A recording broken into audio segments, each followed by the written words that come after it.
పిల్లలు పేరెంట్స్ మెచ్చిన university Sankal Chand Patel university Gujarat.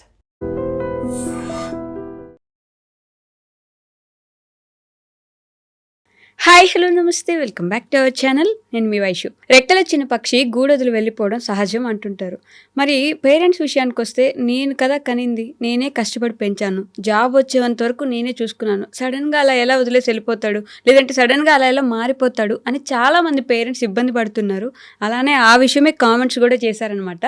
So నిజంగానే రెక్కల చిన్న పక్షి వెళ్ళిపోవడం కరెక్టా, వెళ్ళిపోయినా సరే వాళ్ళ మమ్మీని అంటుకొని ఉండడం కరెక్టా, లైఫ్లోకి ఎవరు వచ్చినా సరే వాళ్ళ ఇంట్లో వాళ్ళు వాళ్ళ అమ్మ నాన్న ముందు అనుకోవడం కరెక్టా, ఈ విషయం గురించి మాట్లాడడానికి ఈరోజు నాతో పాటు డాక్టర్ హరీష్ దన్నేటి గారు ఉన్నారు. సార్తో మాట్లాడదాం. హలో సార్, నమస్తే. నమస్తే. ఎలా ఉన్నారు? ఆల్ గుడ్ అండి.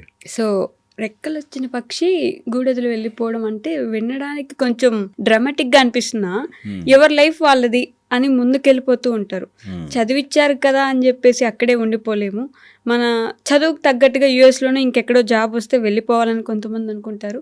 లేదంటే ఇక్కడే జాబ్ చేసుకుంటున్న భార్య వస్తే భార్యకు తగ్గట్టుగా మారిపోయాడు నా కొడుకు, ఆవిడ ఏదో చేసేసింది, నా మాట వినట్లేదు, నా మాటే వినాలి నేను పోయేంత వరకు అని అనుకుంటుంటారు తల్లిదండ్రులు.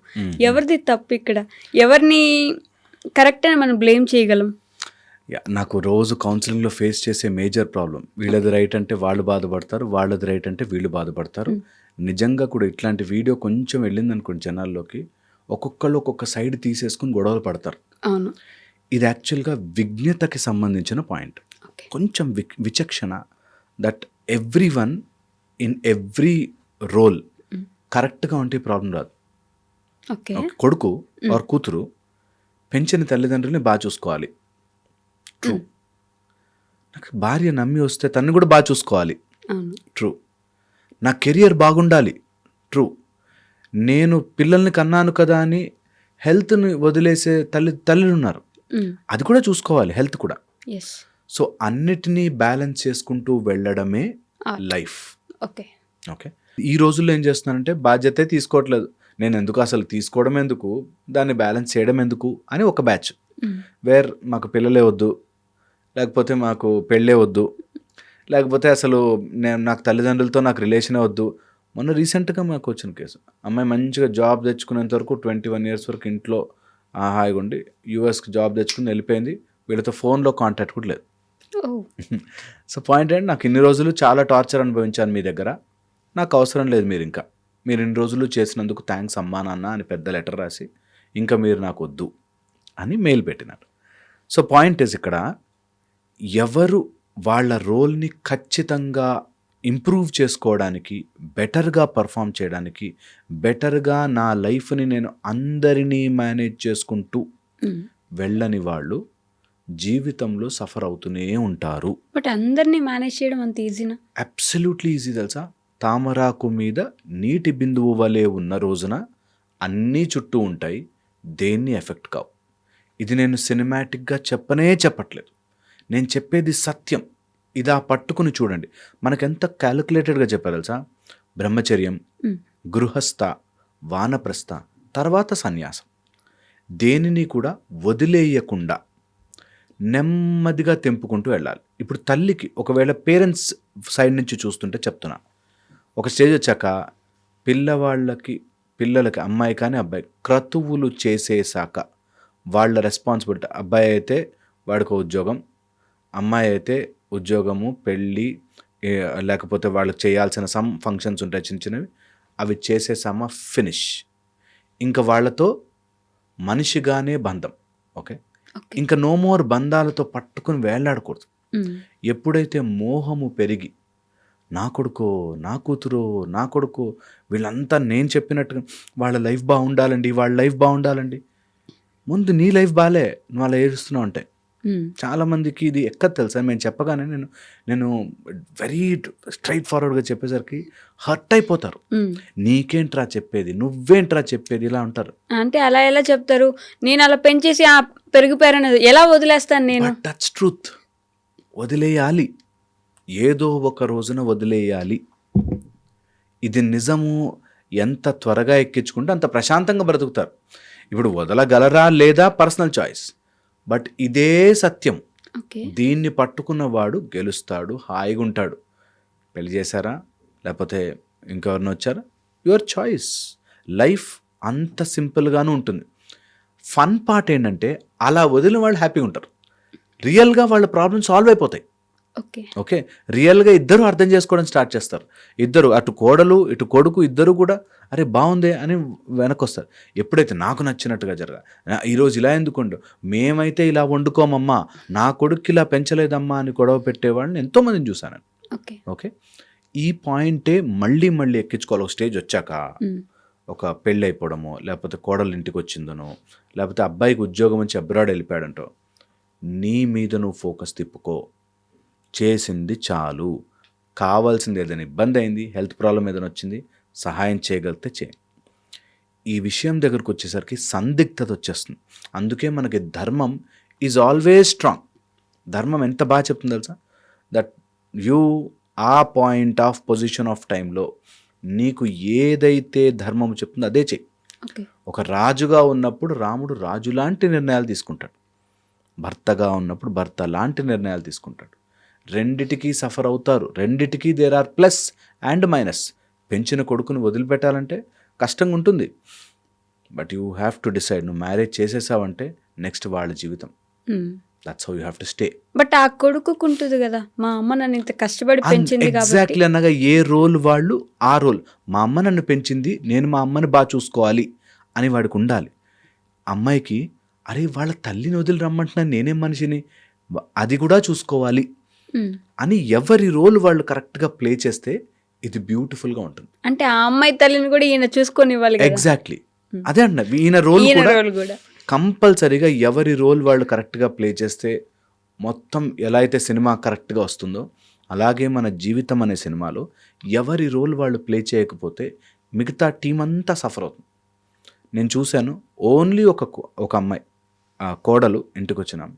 నేను ఫస్ట్ నుంచి చెప్పానండి పెళ్లి కండిషన్లో కూడా, దట్ నాకు కలిసి ఉండడం ఇష్టం లేదు ఫ్యామిలీలో, దగ్గర పెట్టుకోమనండి, ఓకే ఓకే ఓకే అని ఒప్పుకుని, దాని తర్వాత మా మదర్ నాతో ఉండాలి, మా మదర్ నాతో ఉండాలి. సో చిన్న మాట చేంజ్ వచ్చేసింది కదా. సో అలాగా చిన్న చిన్న విషయాలే ఎందుకు అర్థం చేసుకోవు, మా అమ్మ ఏం చేస్తుంది లోపల ఉంటుంది అంతే, ఈ టైప్లో. అమ్మ ఫస్ట్ నుంచి నేను వద్దు అని అనుకున్న తర్వాత అదే ఎందుకు చేయడం, ఇలాంటి గొడవలు వస్తాయి. సో ఎప్పుడు కూడా ఎవరి రోల్ వాళ్ళు ప్లే చేస్తూ, ఎవరు అయినా సరే ఎనీ రిలేషన్షిప్ సఫర్ అవుతుంది అంటే ఓకే, ఇది మెయిన్గా వాళ్ళ రోల్ సరిగ్గా వాళ్ళు నిర్వర్తించట్లేదు ఇస్ అ పాయింట్ నెంబర్ 1. ఇది అవుట్ సైడ్ నుంచి చూస్తాం. సెకండ్ సెటప్కి వెళ్తాం, కొంచెం హైయర్ స్టేజ్కి వెళ్తే నీ లైఫ్లోకి ఇలాంటి ఛాలెంజ్లను విసురుతుంది. దట్ కర్మ అట్లా తిరిగి తిరిగి తిరిగి నీ లైఫ్లోకి ఇలాంటి సీన్ వచ్చి తీరుతుంది. అక్కడ ఎలా ఉంటావు నువ్వు, అదే నీ టెస్ట్.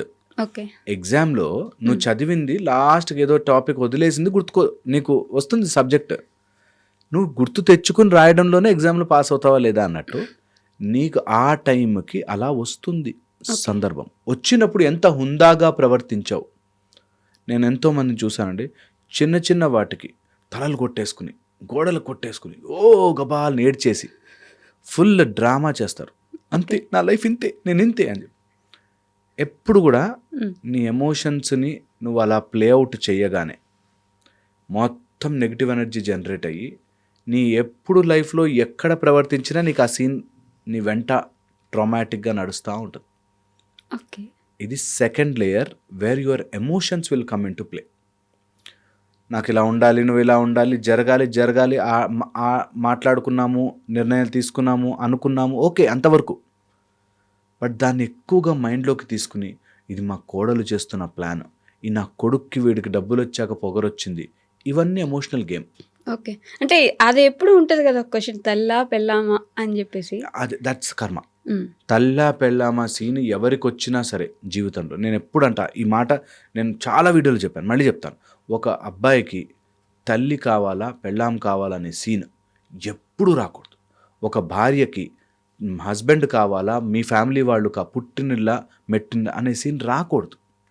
రెండు ఎవరు ఎలా డిసైడ్ చేసుకుంటారు తల్లి కావాలా పెళ్ళాం కావాలా అన్నది రాంగ్. అదే కర్మ అట్లా వేస్తుంది. కొంతమందికి డబ్బులు బాగుంటాయి, ఈ గొడవలు ఉంటాయి.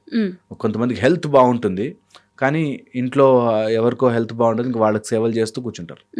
లైఫ్ అలా కర్మను అలా విసురుతుంది.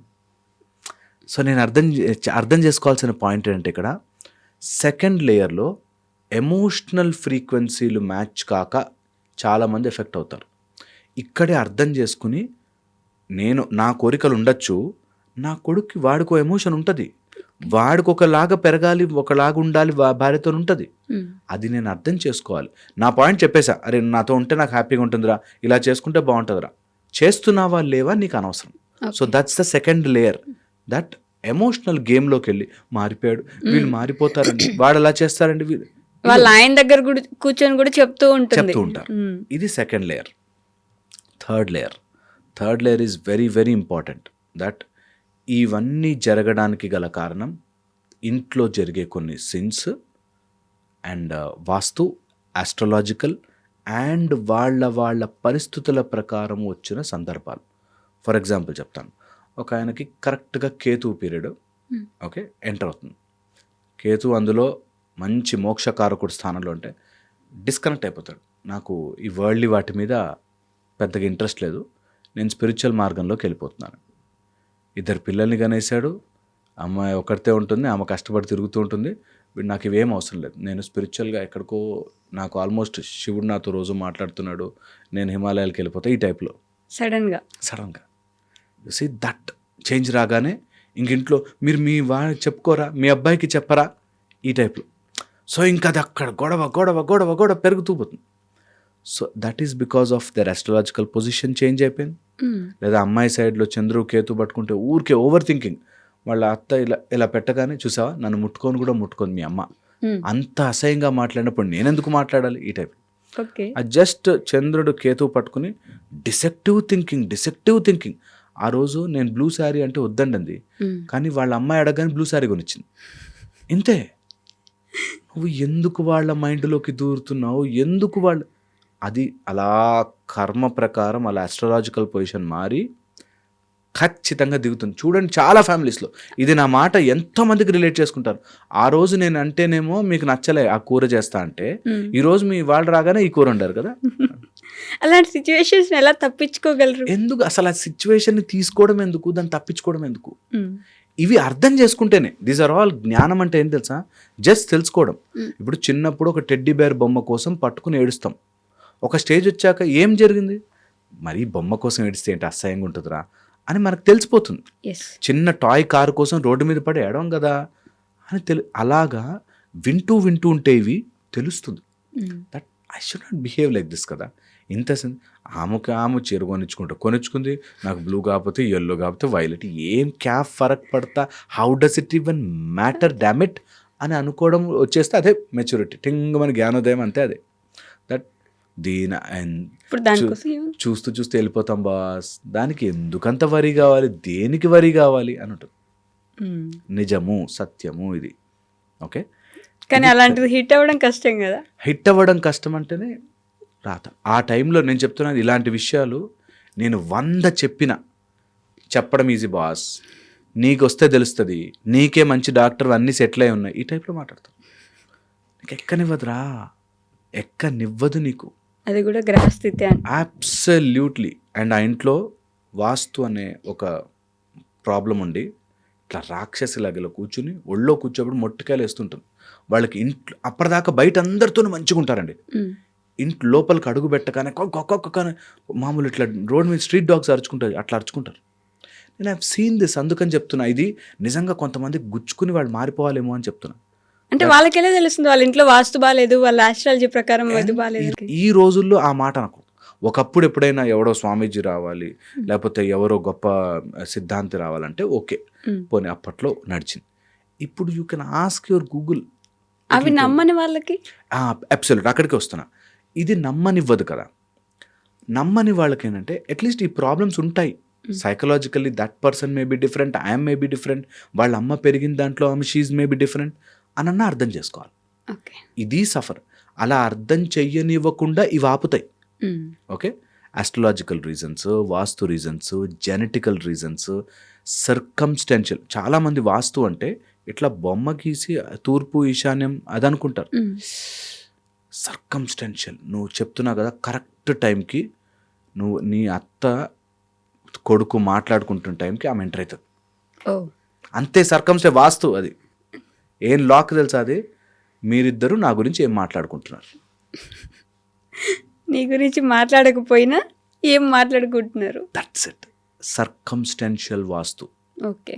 సో నేను చెప్పేది, and I have done this పదే పదే చదివి విని చూసి ఉన్నా దట్ ఇలాగే జరుగుతుంది. అండ్ ఆ టైంలో ఎంత మూర్ఖంగా ఉంటారంటే మాలాంటి వాళ్ళు 100 మంది చెప్పినా వినరు. ఓకే, కొంతమంది అయితే మేము ఇంకా కౌన్సిల్ చేసి ఇంకా డైవర్స్ తీసుకోండి మా వేస్ట్ మీరు అని చెప్పేసి స్టేజ్కి వెళ్ళిపోతాం కదా సార్. అంత విసుగొచ్చేస్తుంది వాళ్ళకి. ఎంత చెప్తున్నా కూడా ఒక 100 కౌన్సిలింగ్స్, అందరూ వాళ్ళ పేరెంట్స్ వీళ్ళ పేరెంట్స్ అన్నీ చెప్తున్నా, నేను మారనంటే మారను, నేను ఇలాగే ఉంటాను, మీకేం తెలియదు, ఇందులో ఉండిపోతారు. నాకు బాధేస్తుంది దట్ అలాంటి చిన్న విషయాల కోసం రిలేషన్షిప్స్ పాడవకూడదు అనేది ఎంటైర్ కంటెన్షన్. సో ఎంత మేము లోపల బాధపడుతున్నా బయటకు మాత్రం నెమ్మదిగా చెప్పాలి, అర్థం కావాలి అనే ప్రయత్నం చేస్తాం. ఇందులో 4th లేయర్కి వెళ్దాం. ఇది ఆస్ట్రాలజికల్ వాస్తు 4th లేయర్. ఈ 4th లేయర్లో స్పిరిచువల్ కోణాన్ని మర్చిపోతారు జనాలు. నార్మల్గా మనుషులు ఏమైపోతామంటే ఇదే లైఫ్, ఇదే రియాలిటీ, ఈ ఒక్కటి తేలిపోవాలి. నేను ఎప్పుడు నా దగ్గరకు వచ్చిన వాళ్ళందరూ సరే ఈ రోజు నేను ఫామ్ ఫట్ అనే మంత్రం వేసా అనుకుందాం, మీ అత్త మారిపోయింది, అతి మంచిది అయిపోయింది అనుకుందాం, మీరు ఏమైనా చేసుకుంటారా, మీరు ప్యారిస్లో బ్రతుకుతారా, మీరు అమెరికాలో ఉంటారా, నా గురించి అసలు పట్టించుకోకపోయినా పర్లేదు, ఫట్ అనేసాం. నీకు వచ్చిన నష్టం ఏంటి, లాభం ఏంటి? How does it even change anything? పోనీ ఉల్టా మీ అత్త నేను ఫుల్గా తిట్టుకుంటుందే అనుకుందాం. ఓకే, నువ్వు ఎక్కడికి వెళ్ళదు, నువ్వు నా దగ్గరే ఉండాలి అనుకుంది, నువ్వు వెళ్ళిపోయావు, నీకు రెక్కలు వచ్చాయి, నువ్వు you have become big, you have gone. How does it even matter? కొన్ని రోజుల తర్వాత అది మర్చిపోతారు, ఇది మర్చిపోతారు. దాన్ని పట్టుకుని బాధపడుతున్నావు చూడు, నీ ఎంటైర్ స్పిరిచువల్ ప్లేన్ అంతా బ్లాక్ అయిపోతుంది.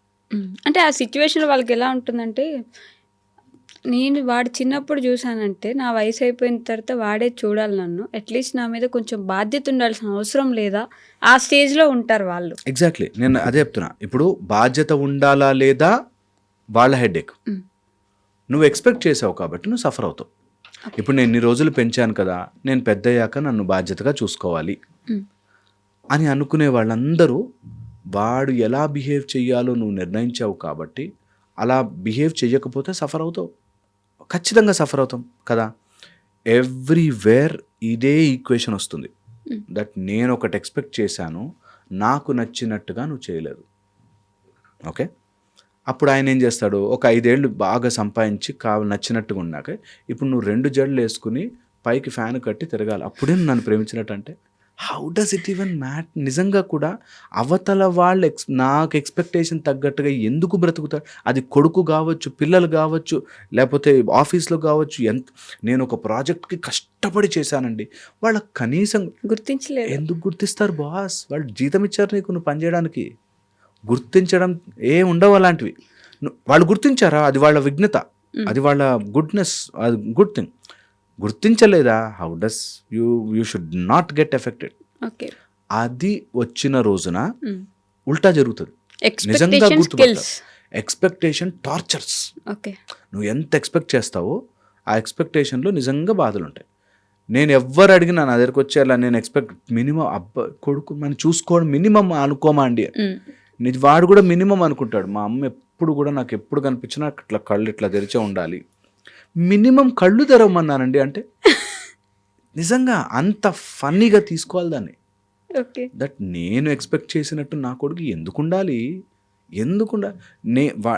ఎప్పుడైనా అడిగాడు ఎందుకు పెంచావు నన్ను, ఎవడు పెంచమన్నాడు అన్నాను అనుకో, అయిపోయి గేమ్ ఓవర్ కదా, గేమ్ ఓవర్. అందుకని అటు సైడ్కి వెళ్ళకూడదు. అటు సైడ్ పిల్లల్ని గుంజుకెళ్ళిపోయి నేను ఇన్ని రోజులు పెంచాను కాబట్టి నాకు నచ్చినట్టుగా నేను వదులుకోలేకపోతున్నాను అని చాలామంది తల్లిదండ్రులు వస్తారు. చాలామంది ఒక స్టేజ్ వచ్చాక, ఒక రెక్కలు వచ్చేసాక ఆ పక్షి ఇంకా మన దగ్గరే ఉండాలంటే ఆ పక్షికి అన్యాయం చేస్తున్నట్టు, నిజంగా అన్యాయం చేస్తున్నట్టు. Let them fly, let them fall, let them learn, let them know your value, let them come back. అంతకు మించి దీన్ని నిజంగా నేను ఎంత సాఫ్ట్గా మీకు నిజంగా చెప్తున్నా, అంతే సాఫ్ట్గా తీసుకోండి లైఫ్ని. దట్ పెంచేసాం కదా, కష్టపడ్డాను, నా టైంలో నేను I have given my best, నేను బ్యాంకులో పని చేసుకుంటూ మధ్యలో చిట్టీలు వేసుకుంటూ అక్కడి నుంచి డబ్బులు తెచ్చి వాడు ఇంజనీరింగ్ సీట్లో ర్యాంకు రాకపోయినా నేను కొనిచ్చి చదివించి అమెరికా పంపించా. నా సైడ్ నుంచి నేను పర్ఫెక్ట్. ఇక now it is his headache. వాడికి ఆ నాలెడ్జ్ ఉండి ఆ విజ్డమ్ ఉండి తల్లిదండ్రులను బాగా చూసుకోవాలన్న అన్న వైఫ్ని తెచ్చుకున్నాడా, వెరీ గుడ్. లేదనుకో నేను హ్యాపీగా I'm sitting aside, Srirama Srirama Srirama అనుకుంటూ కూర్చుంటా. ఇంతకు మించి లైఫ్ను నువ్వు ఎన్ని రోజులు పట్టుకుని వేలాడి వేలాడి వేలాడి బలవంతంగా గుంజుకొచ్చినా అటు వాళ్ళ కాపురం చింపినట్టు, నువ్వు చెడ్డ వాళ్ళవి చెడ్డ అమ్మవి కానీ నాన్నవి కానీ అయిపోయినట్టు, నువ్వు ఇన్ని రోజులు వాడికి తిండి పెట్టింది ఆ బిజినెస్ కోసం పెట్టినట్టు. దట్ నేను ఇన్ని రోజులు తిండి పెట్టా కాబట్టి నువ్వు నాతో ఉండాలి. ఓకే ఓకే, ఇప్పుడు నువ్వు సంపాదించేది నాకు పెట్టు అన్నట్టు. వా, నీ వైఫ్ కూడా పెట్టుకోకు అనే బిజినెస్ తయారవుతుంది. సరే, ఇది బయటని చెప్పడానికి చాలా హార్ష్గా ఉంటుంది. నిజంగా కూడా ఏ పిల్లలైనా సరే తల్లిదండ్రులను బాగా చూసుకోలేని వాళ్ళు జన్మ జన్మల పాపాన్ని మూట కట్టుకుంటారు. ఏది జరిగినా బ్యాలెన్స్ చేసుకుంటూ తల్లిదండ్రులను సంతోషపెట్టే ప్రయత్నం చేయండి. ప్రయత్నము మాత్రం. వాళ్ళు సంతోషిస్తారా లేదా, నేను ఎందుకు చెప్తున్నానంటే అన్ని రకాలుగా చెప్తున్నాను. ఎందుకంటే ఒక అబ్బాయి తెలుసు నాకు, వాళ్ళ అమ్మ వాళ్ళకి ఎంత చేస్తాడు, ఎంత చేసినా నువ్వు ఇంకా చేయలేదంటారు. నీకోసం మేము ఎంత కష్టపడ్డాం, నువ్వేం చేసావు, ఏముందిలే డబ్బులు ఇస్తే కాదు కదా, ఏం చేస్తావు. ప్రయత్నం మాత్రమే చేయండి, తల్లిదండ్రులను బాగా చూసుకునే ప్రయత్నం. వాళ్ళు హ్యాపీగా లేరనుకోండి, మీ బాధ్యత కాదు. ఓకే, మీరు ఏం చేయగలరో మాత్రం మనస్ఫూర్తిగా లెక్క వేసుకోకుండా చేయండి. రోడ్డును వదిలేయడాలు, ఓల్డ్ ఏజ్లో వదిలేయడాలు, అసలు అలాంటివి ఎప్పుడు చేయకూడదు. అలాంటి ఎంత కష్టమైనా సరే కొన్ని మేనేజ్ చేసుకోవాలి, కొన్ని ఆల్టర్నేటివ్స్ చూసుకోవాలి, చేసుకోవాలి. ఓకే, అలా చేసుకున్న రోజున నిజంగా అక్కడే మ్యాజిక్. నేను ఎప్పుడు ఆ మాట చెప్తున్నాను సార్, ఇది ప్రయత్నం చేసి చూడండి, ఇది ఈజీ అయిపోతుంది మీకు. సో మీరు తల్లిదండ్రులని వాళ్ళని సాటిస్ఫై చేసే ప్రయత్నం చేయకండి. మీరు మనస్ఫూర్తిగా ఏం చేయగలరో చేయండి వితౌట్ గిల్టీ ఫీలింగ్. ఆటోమేటిక్గా అటు సైడ్ నుంచి అంత మార్పులు వస్తాయి. అదే లాజిక్, అదే మ్యాజిక్. అక్కడ పట్టుకోగలిగితే స్పిరిచువల్ ప్లేన్ ఓపెన్ అయ్యి మీకు అలా వరదలాగా కురుస్తుంది వర్షం. Heavens energy and your energy should match అంటారు. ఓకే, ఆ మ్యాచ్ అయ్యే ప్లేస్లో మనకు బ్లాక్ అయ్యేది మెయిన్గా కుళ్ళు పడడం, ఎక్స్పెక్ట్ చేయడం, అతిగా కోరికలు ఉండడం. వీటి వల్ల ఎవరైతే వీటిలో పడతారో your energy is blocked, your spiritual plane is blocked. అది నీకు ఆస్ట్రాలజికల్ వాస్తు ప్రకారము, సర్కమ్స్టెన్షియల్ వాస్తు ప్రకారం వస్తుంది. అక్కడి నుంచి కిందకు వస్తే నీకు ఎమోషనల్ ఊగిపోతాం, దాని నుంచి రియల్ ప్రాబ్లం దిగుతుంది. ఓకే, సో ఇటు నుంచి అటు వెళ్ళినా అటు నుంచి ఇటు వెళ్ళినా ఈక్వేషన్ ఇదే. అండ్ నేను చెప్పింది very very profound and informative. 10 సార్లు చూసైనా సరే, రాసుకునైనా సరే ట్రై చేసి ఖచ్చితంగా, లేదంటే డిస్కార్డ్, ఏది చెప్తుంటాడు వీడియో అని కట్ చేసేసేయండి. లేదా please try in all planes, maybe help అవ్వచ్చు. Okay, thank you sir. Thank you.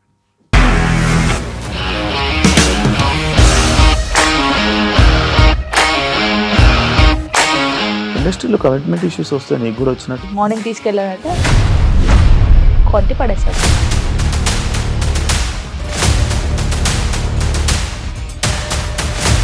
ఒక్కళ్ళు కూడా చూడలేదు ఈ సినిమా అని చెప్పడానికి కూడా చాలా ధైర్యం కావాలి. అది నిజం కదా, దాంట్లో ధైర్యం ఏంటి? ఇది నెక్స్ట్ డే ప్లేట్ మార్చేస్తే తప్పు కదా. As of now we are comfortable this అని నేను అనుకుంటున్నాను. రష్మిక గారిది మీది ఒకే ఊరు అంట కదా. నీకు కోపం వచ్చిందంటే బాగా తిట్టేత్తరా? తిట్టేద్దామండి. నిజంగా గేమ్ ని ఎలా చేంజ్ చేయగలిగారు? ఏపీఎస్ఎఫ్సి వాళ్ళకి 6 నెలల్లో నేను 6 లక్షలు కట్టా. బిజినెస్ చేయాలనుకుంటే it is as difficult as riding a tiger.